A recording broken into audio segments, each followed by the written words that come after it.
Well, good evening, because it's, even though it looks light outside, it's almost 5 o'clock. The sun will be going down pretty soon. But today is Diana Antu's birthday. Diana, she lives in Texas.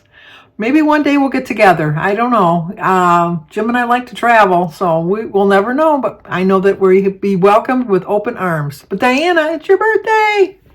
Happy birthday to you. Happy birthday to you. Happy birthday, dear Diana. Happy birthday to you. Cha-cha-cha. It's also Cheryl's birthday. S-H-I-R-L. Cheryl. Happy birthday to you. Happy birthday to you. Happy birthday, dear Cheryl. Happy birthday to you. Cha-cha-cha. Well, I hope you both have a great, great birthday. I had a very busy day today. It just kind of, my day got away from me today for some reason. Jim and I, when I got up, we watched the floor because we taped it from last night.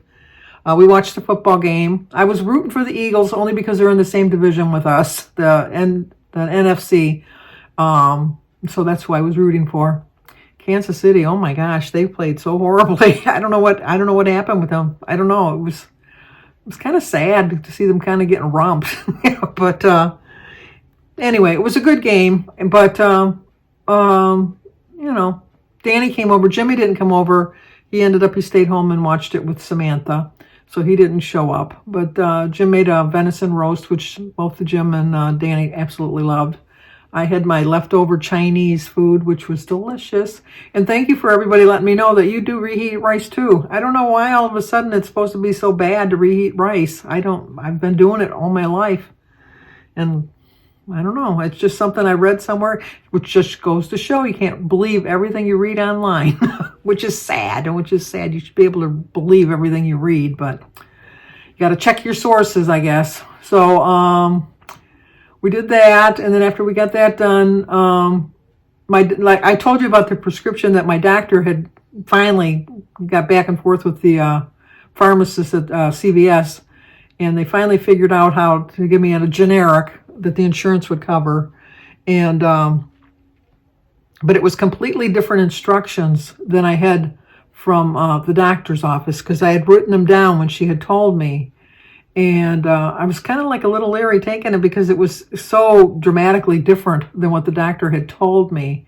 So I just thought, and I told Jim, I said, I would just feel better if I talked to the pharmacist. I could have gone over to her office and just waited and talked to her personally, but I thought a pharmacist would know anyhow. That's their job because they know all the pills and stuff I take. And not that I take a lot, but, he has my record. So I went to a CVS, and a very nice pharmacist, and he came and he told me, and it was because it was a generic, it was a little bit different. And then when he explained it, it did make sense. So I felt a little bit better coming home and starting the prescription. It's a pill a day. I mean, it's like, not that one pill was going to kill me, but it's just, I just wanted to make sure that it was, it was, I don't know, it was just different because I guess because it's something to do with my kidneys or my liver, my kidneys and my liver. I do have a fatty liver. I have a fatty body, but I have a fatty liver too. And it's a way it's released into the system or into your bloodstream. And so for the first week, I just take one pill a day, but then next week I take 2 pills a day. And I just wanted to clarify that, how far apart and if I had to take it with food and all that good stuff. So I felt better with that. And then we brought our taxes in. That time of year, so we dropped our taxes off. I spent yesterday, last night actually, after the football game, I like to watch All Creatures Great and Small. I watched that on PBS, so I had taped that. And then after I got done watching that, I didn't really want to start reading my book, and there really was nothing on TV, and I was all caught up with all my YouTube videos. So I thought, what can I do? What can you do just before you go to bed that's going to be relaxing? Not is get your taxes together. So I have them pretty much all in the same envelope, but I like to put everything together and staple them together, like all my doctor receipts. I click those all together, and then like Jim pays union dues, I click all those together, and then our payments for our health insurance each month, I put that all together, and then the little prescription things I get for when we fill our prescriptions, and just making sure I had everything, dot my I's and cross my T's. I got all that together, put it in the envelope. And then, you just drop it off. And then probably by the end of the week, I was surprised. I would have thought, usually they're open during tax season. They're open Monday through Friday. But maybe because it's just so early still that they're only, I noticed on the door, I said, you're only open Mondays and Fridays? She says, well, no, we're open on Saturdays too, but for now, Mondays and Fridays. So I won't hear anything about my taxes till Friday anyhow. Not a big hurry. I usually get a refund, not a lot. I know that they say if you get a refund, that means you didn't do your taxes right, that you should really strive not to get a refund, that you should break out even. That's my savings account, because we all know I'm not a really good saver. I'm just not a good saver. So we usually purchase something with that. I think what we're going to purchase this year is we're going to get a tree. We took the tree out, and Jim wants to put a little umbrella tree where the big tree was before. I noticed that this winter I didn't get as many birds to watch, and I think it's because they like the safety of the tree, that they could hide in the tree, whereas I don't know if you can see, but my feeders are like really kind of way out in the open. The one down by the street, I have to fill that one quite a few times, because I think because they have the tree as cover or camouflage or whatever you want to say. But I kind of missed it because I always had like the little shrubs I had to have was like a little bed and breakfast, because all the birds would make their little nests in the shrubs and then they'd fly up and eat the food and then fly back. But that didn't happen this year. So I'm really kind of disappointed that I didn't get as many birds. So anyway, I got a cute cartoon at the end concerning birds. I saw that when I was thinking about my birds today, and I saw the cartoon, and so I put that in. I know that probably has nothing to do with my channel, but I just find such humor in sharing these little tiny little comics that I see that give me a little chuckle.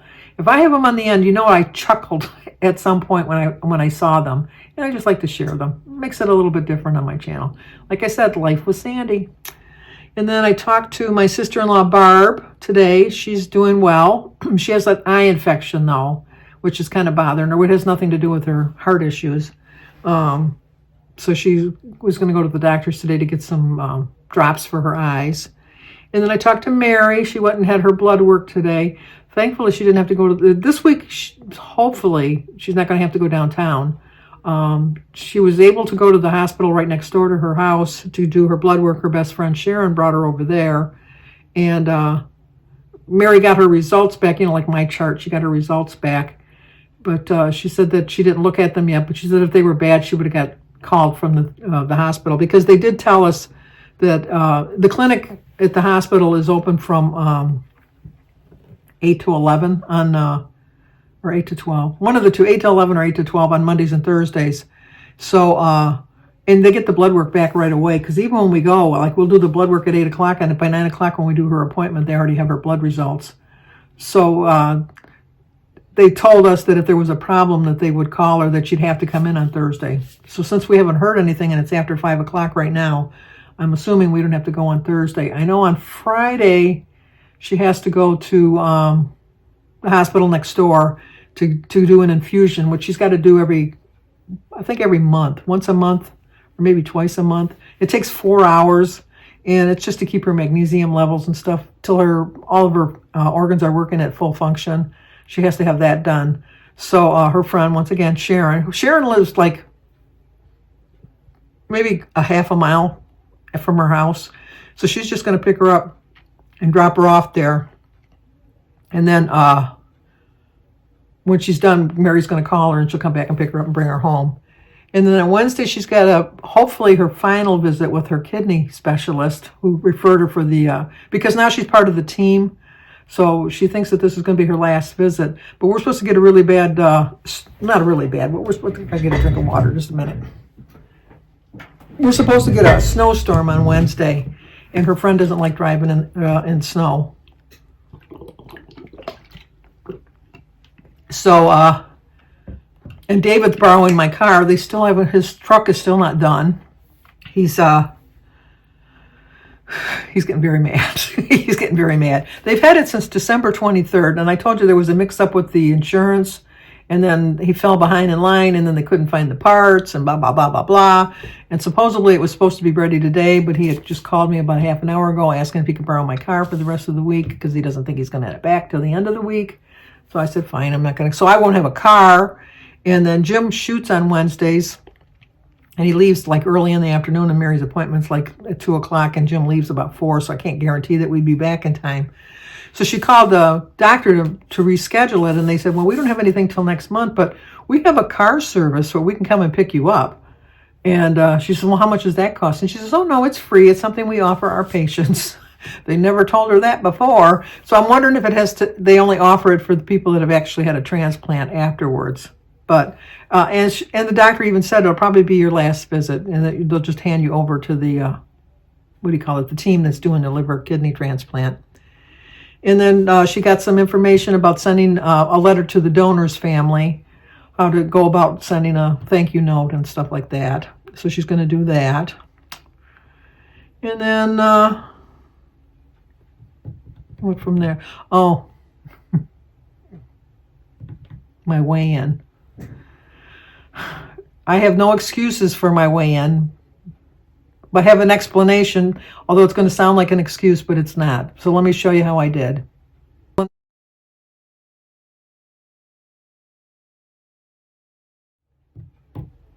Disgusting. Disgusting. I am so self-sabotaging. I gained 4.7. No, wait a minute. What did I do? I don't even look. How did I gain? What did I gain? 3 point or 4 point something? Let me look. I thought I wrote it down, but I didn't. Just a minute. Well, obviously, I'm in a little bit of self-denial there, or whatever. Embarrassment. What's the word? Disgust. I gained 4.7 pounds, and my total loss is now down to 36 pounds. For the month of January, I wrote this down, but I didn't write down that because I didn't want to hear it. I didn't want to see it. I didn't want to know it. But for January, my total loss for the whole month was 3.2 pounds, which is like right within the range of where I wanted to go, a pound a week. And so I averaged pretty much where I wanted to go, a pound or less a week, 3.2. I was really happy with that. I didn't weigh myself last Monday because, because we had got up early to bring Mary to the hospital, and I only weigh myself on Mondays. And so I might have had a gain last week. I don't know. I don't think I did, but who's to know? I'd hate to think I gained 4.7 in 1 week, but the way I ate this week, it's totally possible. But so that means that so far this year, I have a 1.5 gain. But we're 6 weeks into the year, maybe 7. No, I think we're 6. Anyway, 6 or 7 weeks into the year, and I've already gained 1.5 pounds. You're going the wrong way. I haven't said that in a while, have I?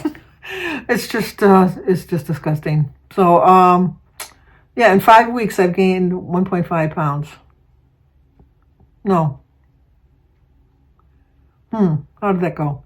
I had a total loss of 3.2 with the 4.7 that I've lost in this year. Yeah, I've gained 1.5 pounds. I'm self-sabotaging. That's the whole thing of it. On Saturday, I told you, I got the Chinese food, which is, I understand that's not a healthy meal, but I don't have unhealthy meals every single day of the week. I convinced myself that every once in a while you can have an unhealthy meal. But I had an unhealthy meal 2 days in a row, if you're really thinking about it, because I went Saturday and Sunday eating Chinese food.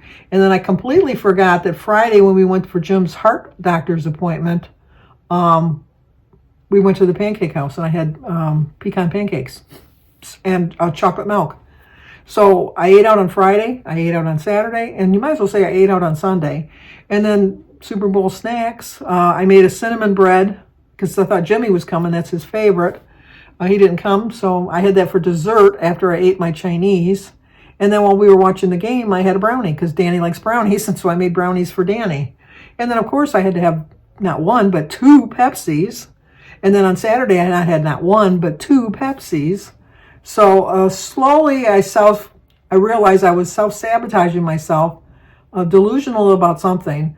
I get so mad at myself about my balance. It just bothers me so much about my balance. And I really, in my heart of hearts, know that if I was to lose my weight and exercise more, I would definitely get some of my balance back. But I've convinced myself that, you know what, you're 74, it's time, this is what happened. No, I look at my man, Harrison Ford. I liked his commercial yesterday. Of course, anything that Harrison's in, I like. But anyway, he's 82, and he's like bopping along. He's riding horses, he's flying planes, he's riding bikes. No, and I can see people in my neighborhood that are my age or older, and they're walking, they're riding bikes, they're doing all of that stuff. So I have to stop making excuses for myself and start giving myself some tough love. I am going to plan once or twice during the week. I'm not going to do it every single day, but I'll do a full day of eating, which I hesitate about doing a full day of eating because I more or less, when I do it, I get mad at people. I'll be honest, I do get a little upset. I realize that you're telling me out of love and you're not being critical. But when I get in this mode, I have to kind of cut back on my eating. Now, I know that if you kind of trick your body into not eating, no, if you stop eating, you think you're tricking your body, but you're really not, because your body thinks you're in starvation mode. I think that if I go 1 week with not eating a lot, my body's not going to go into starvation mode. It's just not. I think that's just something I like to convince myself of, that, oh, you got to eat more today because, your body's going to think you're in some. No, I think that only happens if you're like a month into something, or if you go a whole week, not, like way under your calories or anything like that.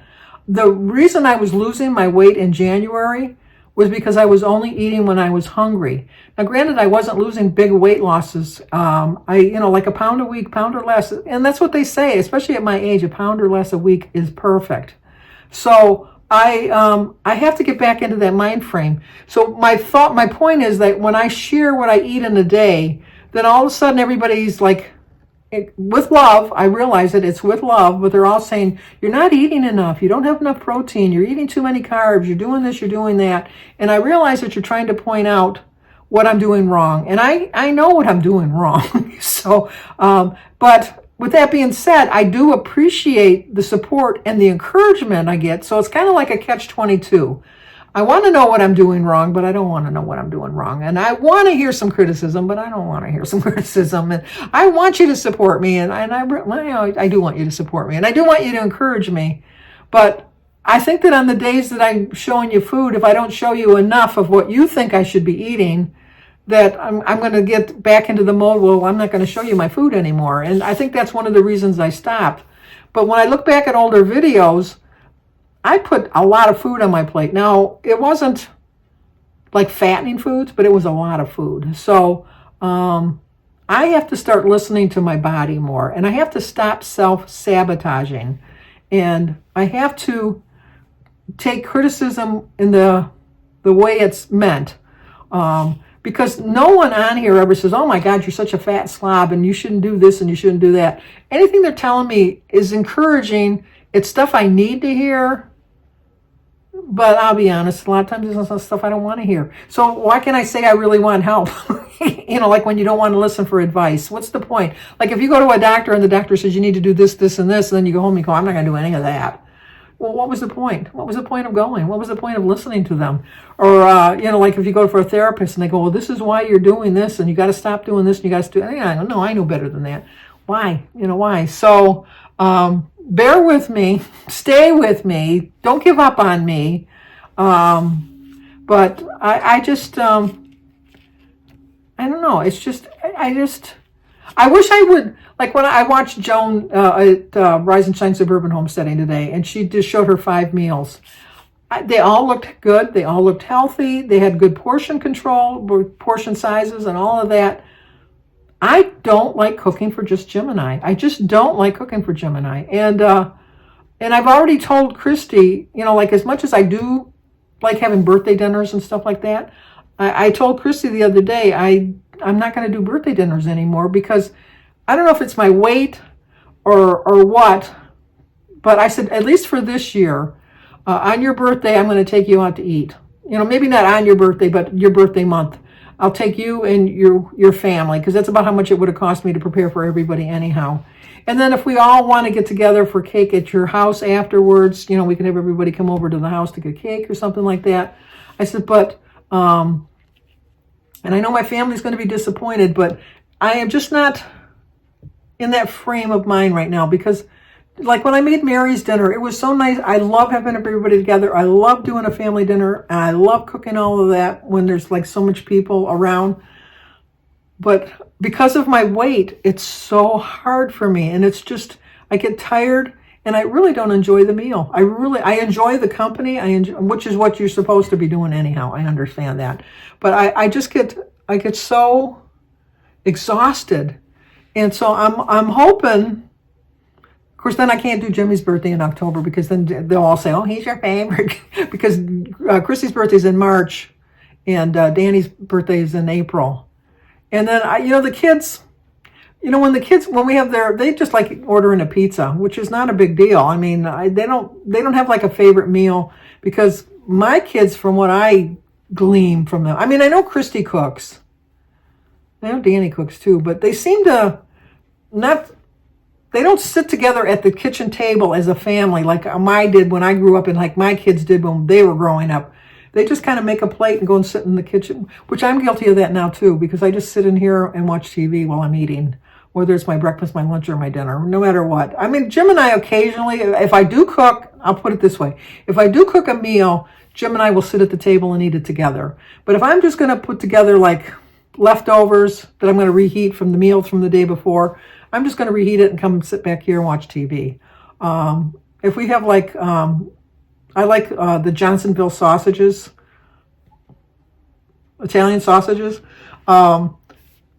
Excuse me. I'll just make that and come back here. Or if I'm going to just have like I don't know, like even like pizza from the freezer, like we have left, the DiGiorno's pizza. I'm just going to cut the piece of pizza and then come into the back room and eat it here. So I am a little disappointed in myself that I have told my family that I'm not going to be cooking this year. So, I don't know. It started last year that I didn't do... last year was the first year I've done Thanksgiving in a while.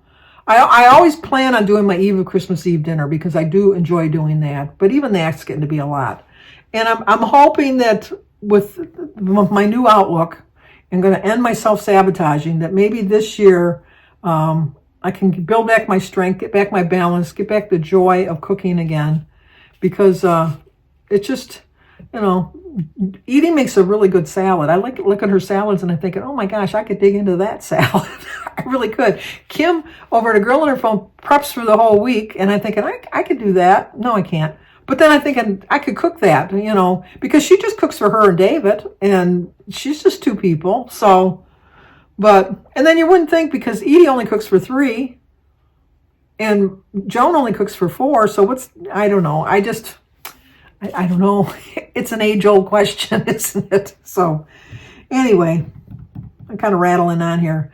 I had a 4.7 gain. I was really embarrassed to even get on here and tell you that. I'm hoping to lose some of it for next week. Let's face it, I'm not going to lose 4.7 pounds in 1 week. But I'd like to lose a pound or 2 and work on the rest of February getting rid of it and starting fresh again in March. How's that sound? Lent's coming up. We all know I do really well during Lent, which I don't. It's a mind thing once again, because I do it all year. I do it every year at Lent, and I do really well. But as soon as Lent ends, I just go for a free for all, and for some reason I don't think I have to do it anymore. I don't know why. Maybe I need a psychologist. I know. I probably need somebody. I need some help. Anyway. Okay. Please don't take offense at anything I said. I am going to show you a full day of eating 1 or 2 days this week. Not exactly sure when, but I will. And just don't attack me if you don't think I ate enough that day. How's that sound? Because like I said, if... for a week or 2, just kind of cutting back on my food's not going to put my body in starvation mode. But if I went longer than 2 weeks, okay, we'll do it. If I go longer than 2 weeks and you think that then you can tell me, and I will accept your criticism. How's that sound? So, okay, let's talk again tomorrow, and hopefully I won't be as silly. That's who I am. I can't help it. I'm going to be silly every single day of my life. That's just who I am.